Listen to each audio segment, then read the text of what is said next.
Peoples party نے سیلاب کے نام پر سیاست کی صدر آصف علی زرداری پیپلز پارٹی کے رجحانوں کو سمجھائیں بے نظیر انکم سپورٹ پروگرام کو تنقید کا نشانہ نہیں بنانا چاہتی۔ وزیر اعلیٰ پنجاب مریم نواز کا ڈیرہ غازی خان میں الیکٹرو بس پروجیکٹ کی افتتاحی تقریب سے خطاب کہا BISP صرف 10,000 روپے فراہم کر رہی ہے جبکہ حکومت پنجاب سیلاب متاثرین کے لیے 10 لاکھ روپے تک کی مدد کر رہی ہے۔ انہوں نے کہا کہ نعرے لگانے والوں نے جنوبی پنجاب کو کچھ نہیں دیا، جو عوام کا خیال نہ رکھے وہ حکمرانی کا حقدار نہیں۔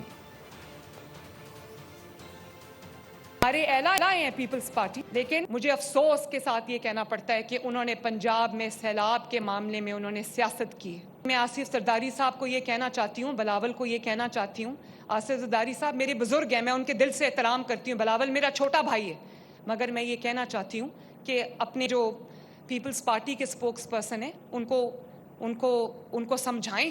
بڑا سمپلسٹک سولوشن ڈھونڈا ہے کہ BISP کے ذریعے 5-5 10-10 ہزار روپیہ لوگوں کو دے دو، 5-5 جس کا لاکھوں کا نقصان ہو گیا، جن کے گھر گر گئے، جن کے 5-5 لاکھ کے مویشیوں کا نقصان ہو گیا، جن کی فصلوں کا نقصان ہو گیا، وہ بیچارے 10-15 ہزار روپے سے کیا کریں گے؟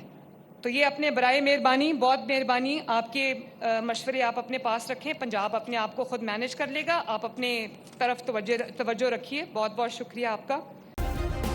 سبسکرائب کریں اور بیل دبائیں تاکہ کوئی خبر رہ نہ جائے۔